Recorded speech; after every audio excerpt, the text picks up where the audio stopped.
Labas ir sveikinu prisijungus į Rūta Raus kanalą. Gera tave čia matyti, gera tave matyti sugrįžtant, gera tave matyti, jeigu prisijungi pirmą kartą. Ir šiame kanale aš dalinuosi aktualiomis gyvenimo transformacijos, nubudimo temomis, padedu intuityviems lyderiams, intuityviems žmonėms išsilaisvinti iš užstrigimo, pamatyti, atpažinti savo trauminius modelius ir sugrįžti į savo galią. Ir šiandien būtent ir noriu pašnekėti tema apie intuityvaus lyderio kelią. Tai visų pirma, kas yra intuityvus lyderis? Kaip žinoti, ar esi intuityvus lyderis? Tai intuityvus lyderis, intuityvus žmogus yra tas žmogus, kur nuo vaikystės turėjo gilesnį matymą, mąstymą, pajautimą. Tu atėjai į šitą žemę ir tau daug kas atrodė tarsi neturi prasmės, tarsi yra nelogiška. Ta sistema, kuri čia yra ar buvo sukurta, tau atrodė nelogiška. Ir apskritai tavo mąstymo modelis yra apimantis daugybę lygmenų. Tai tu vienu metu vieną dalyką gali matyti iš 8 skirtingų perspektyvų. Ir tai yra galinga ir nuostabi dovana. Ir tą dovaną reikia išnaudoti, bet dažnai šitas kelias nėra lengvas ir kartais yra sunku pasiryžti žengti šituo keliu, arba yra didžiulis pasimetimas, arba kitą kartą ta visa sistema būna tave tiek įsukusi, tiek užgožusi tavo intuiciją, tiek įsijungęs išgyvenimo režimas, kad kartais būna sunku išgirsti tą vidinį balsą ir suprasti, tai kokia kryptim aš turiu judėti. Tai pati kaip būdama intuityvi lyderė intuityviems lyderiams, irgi nuo vaikystės turiu tą gilesnį matymą, turiu tą gilesnį pajautimą ir netgi pranašišką matymą, taip galima sakyti. Nuo vaikystės sapnuodavau pranašiškus sapnus, iš esmės buvau labai jautri energetiniam dalykam, aplinkos dalykam. Žinoma, labai prie to prisideda ir augimas disfunkcinėje šeimoje ir beje intuityvūs žmonės, intuityvūs lyderiai, kuriems šioje žemėje yra skirta nuveikti didelius dalykus, kaip taisyklė užauga disfunkcinėse šeimose, nes disfunkcinė šeima veikia kaip katalizatorius į nubudimą, kaip katalizatorius į išsilaisvinimą, ir tas procesas yra sudėtingas ir skausmingas, bet vedantis į nuostabius dalykus, į tikrą galią, į didesnį, gilesnį suvokimą, į gebėjimą atpažinti pasikartojančius modelius, kas yra labai svarbu. Jeigu matai pasikartojančius modelius, pasikartojančias sistemas, jeigu sugebi atpažinti, tai galima sakyti, kad įgauni supergalę šitam gyvenime. Ir būti tuo intuityviu žmogum, būti tuo intuityviu lyderiu pasaulyje, žemėje, kur tokie žmonės dažniausiai neturi palaikymo sistemos kol kas, tai tikrai yra sudėtinga ir tikrai yra ta atkarpa, kur turi tą kelią minti vienas, visiškai nežinodamas, kur eini, kaip reikia eiti ir ką daryti. Tikrai turi praeiti daugybę etapų, daugybę skirtingų etapų.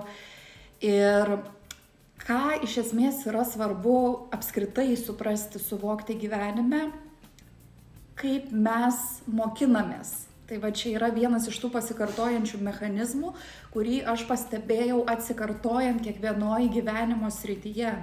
Tai kaip mes mokinamės ir kaip mes atrandam balansą. Tai dažniausiai mes patiriam vieną kraštutinumą, tada kitą kraštutinumą, ir tada, kai mes jau turime rėmus tarp vieno ir kito kraštutinumo, tada mes pradedam ieškoti vidurio. Todėl yra svarbu tų kraštutinumų nepriimti kaip pralaimėjimo ir nepriimti asmeniškai.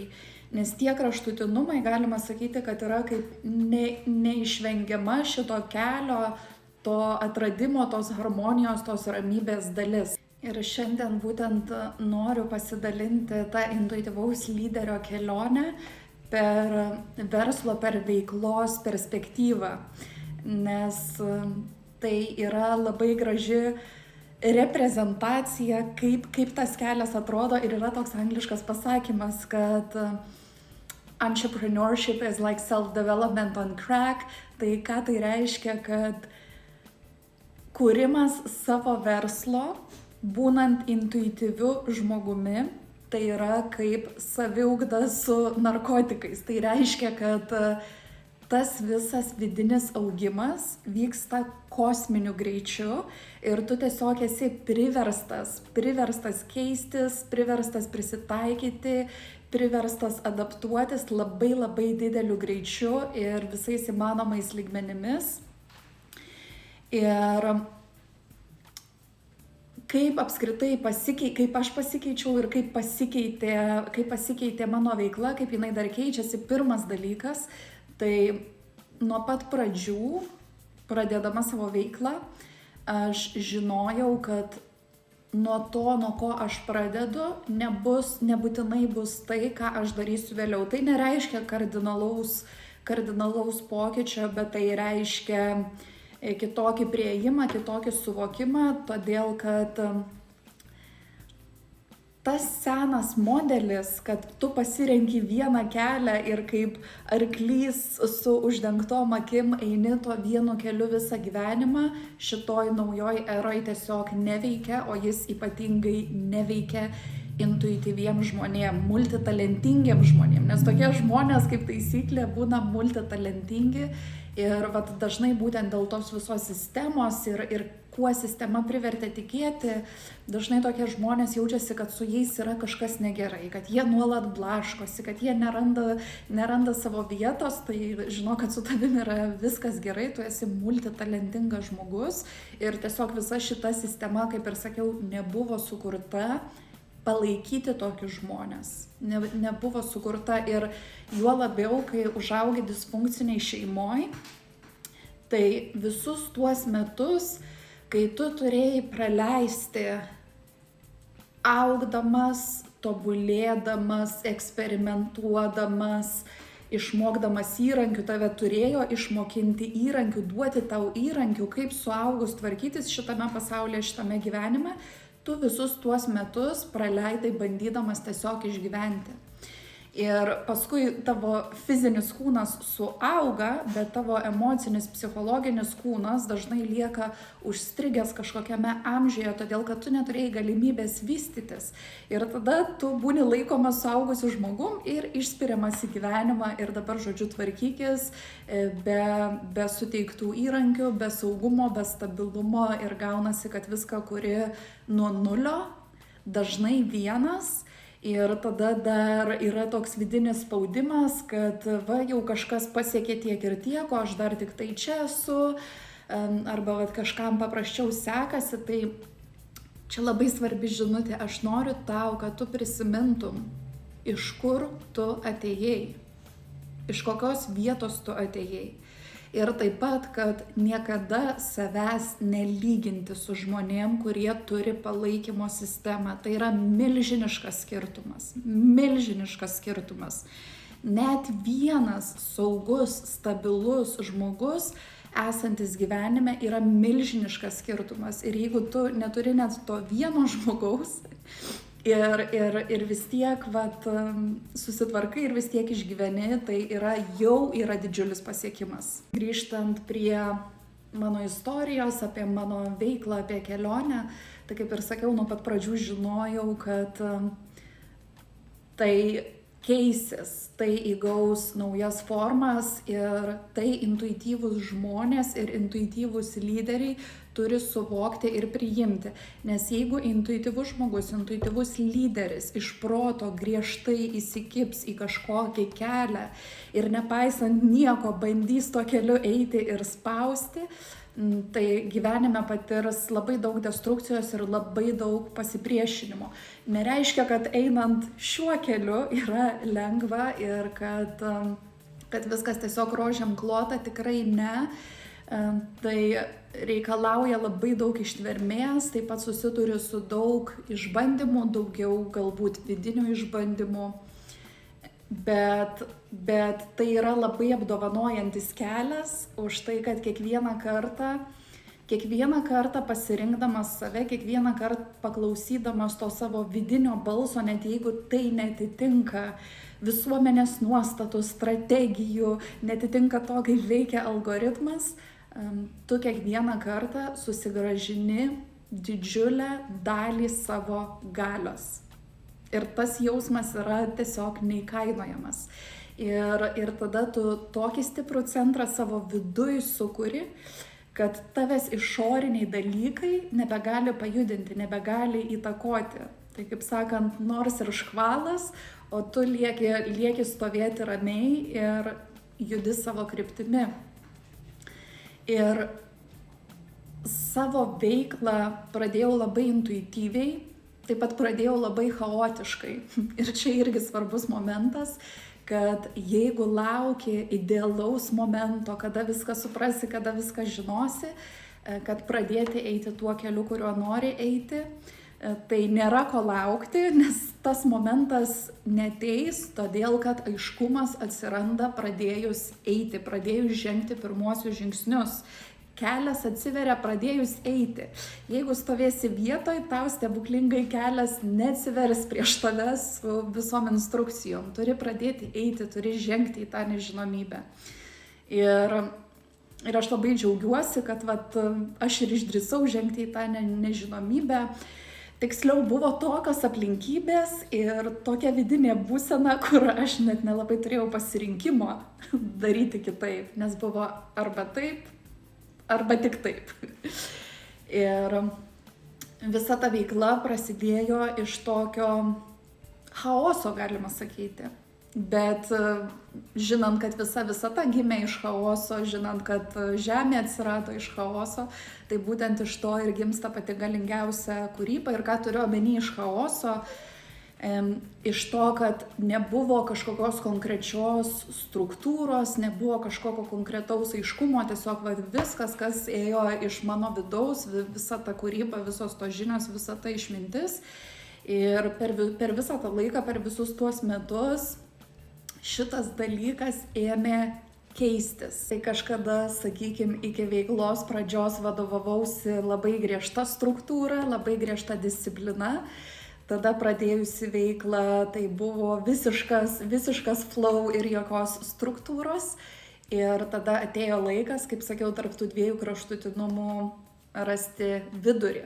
Kada vėl natūraliai pradėjo norėtis struktūros, ne griežtos, ne visiškai įrėminančios, bet tokios struktūros, kuri galėtų būti atrama, kuri galėtų laikyti. Nes tiesą sakant, kurti verslą ir būti versle taip, kad tu jautiesi, kad tu laikai verslą, o ne verslas tave laiko, tai yra susikurti savo kalėjimą. Tai struktūra yra reikalinga, neužtenka vien skrajoti padebesiais, struktūra yra reikalinga tam, kad ta struktūra galėtų palaikyti ir laikyti tave. Ir dabar labai noriu aiškiai ištransliuoti šitą žinutę, nes tiesiog ir pati būdama šitoje veikloje ir savo veiklą labiau pradėjau iš tos perspektyvos apie dvasinius, energetinius dalykus ir dabar mano veikla labiau pakrypo apie žemiškus, kūniškus dalykus, tiksliau tie dalykai labai gražiai apsijungė, integravosi, įsikūnijo. Ir kodėl tai yra svarbu ir ką aš pastebėjau visoje šitoj kelionėje ir ką pati patyriau, kad dvasingumas be sureguliuotos nervų sistemos yra tiesus kelias į pragarą. Vat būtent ne į rojų, bet tiesus kelias į pragarą. Bet, kaip sakiau, šita dalis yra neišvengiama, kad kolektyvas turi patirti vieną kraštutinumą, tai visišką nuėjimą į kraštutinumą, į dvasingumo aspektą, į energetinį aspektą, galima sakyti net apleidžiant tą žemišką aspektą ir paskui sugrįžimas į centrą, nes prieš tai buvo atvirkščiai, prieš tai buvo vien materija, vien žemiški dalykai. Ir vat tada kolektyviškai nuėjom į kitą pusę ir dabar ieškom centro. Žinoma, yra tokių žmonių, kurie dar nenuėjo į tą kitą pusę ir dar centro neieško, bet aš būtent kreipiuosi į tuos, kurie jaučiatės, kad pabuvojot šitose abiejose pusėse arba galbūt dar ir esat toj dvasingoj pusėje, bet jau jaučiat, kad galbūt dalykai vyksta kitaip arba ne apie taip rezonuoja. Ir nekartą esu paminėjusi, kad esam šitoj žemėj tam, kad patirti žemiškus dalykus. Nesam šitoj žemėj, kad skrajot padebesiais, kad užsidarius oloj medituoti, nes tada kokia būtų prasmė, kad mūsų tiek daug ant šitos žemės, kad tiek čia visko daug vyksta, tiek galima visko patirti, pamatyti, tiesiog nebūtų prasmės, visi gyventume oloj arba išvis nebūtų žmonių. Mums kaip žmonėm yra svarbu ryšys, yra svarbu patirtis ir labai svarbu tų žemiškų poreikių neprašokti. Ir taip pat dar ką pastebėjau, nors mano intencija visada buvo nukreipta į tai, kad tavo galia yra tavyje, kad tu kartu kuri su visata, tai yra dalis tavo atsakomybės, bet tuo pačiu neturėtum prisimti visos atsakomybės, kad vat būtent yra tas viduriukas, tas balansas. Bet pastebėjau, kad į tuos dvasinius dalykus dažnai kabinasi žmonės, kurie nori quick fix, greitos piliulės, greito sprendimo, kurie vis dar yra mąstyme, kad kažkas turi ateiti ir mane išgelbėti. Tai, kaip sakiau, yra svarbu neprisimti visos atsakomybės, nes yra kitas kraštutinumas žmonių, kurie prisiema visą atsakomybę už visą tai, kas vyksta, ir ypatingai žmonės taip pat, kurie užaugę disfunkcinėse šeimose, kurie nuo mažų dienų turėjo atsistoti į suaugusio rolę, turėjo prisimti emocinę atsakomybę už kitus suaugusius žmonės, prisimti atsakomybę sureguliuoti jų emocijas.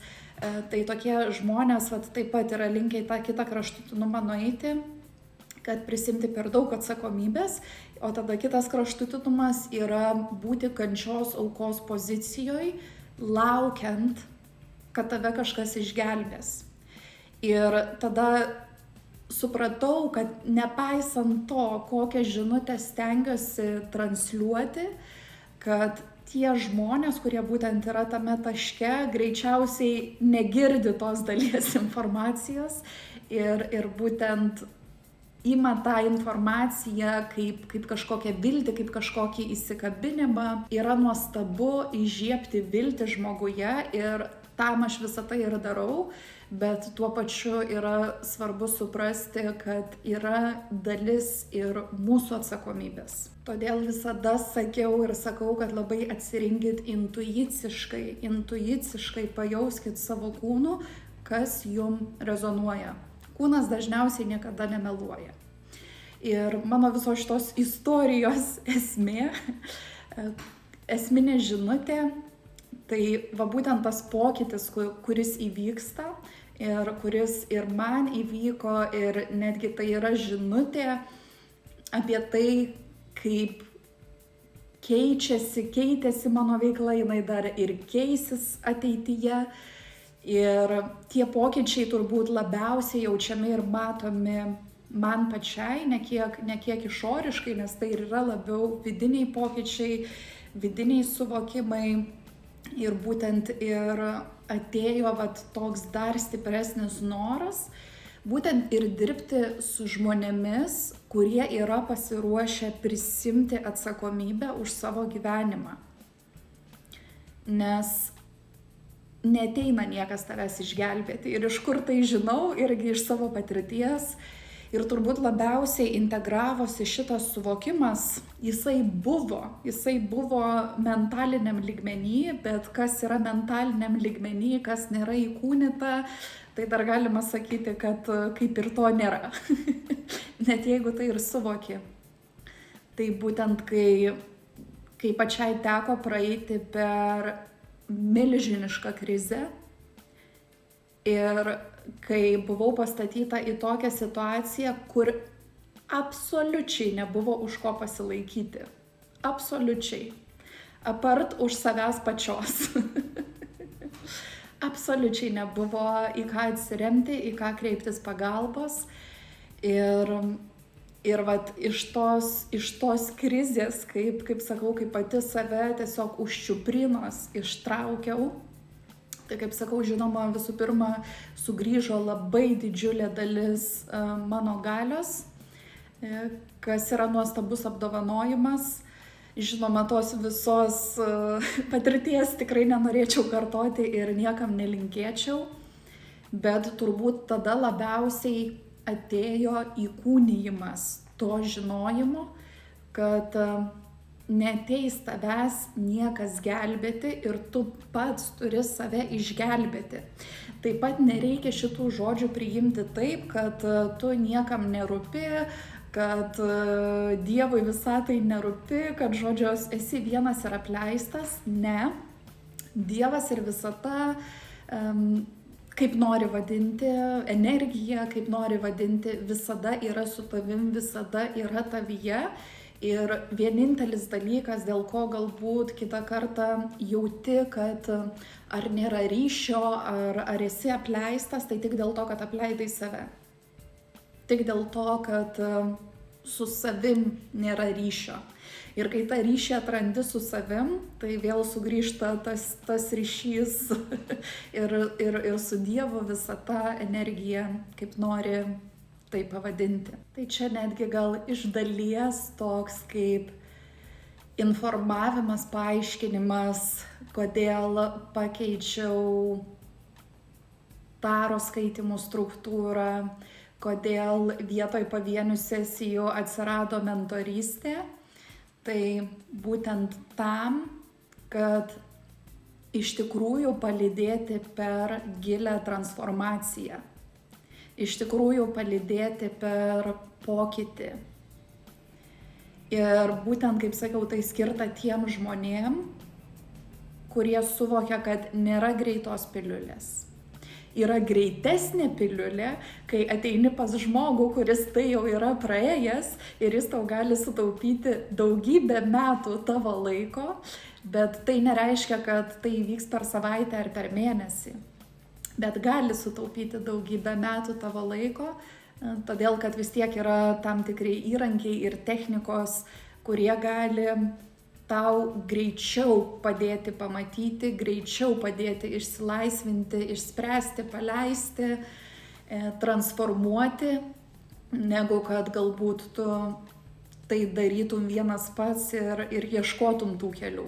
Ir mano pačios patirtis, kokius kelius teko man įveikti, tai apskritai nuo vaikystės visas gyvenimas buvo tikrai sudėtingas, tikrai kupinas išbandymų, tokių neeilinių įvykių, pradedant nugaros traumą ir galvojimu, kad aš negalėsiu vaikščioti, augimo disfunkciniai šeimoj, psichologinis, emocinis, fizinis smurtas ir taip toliau.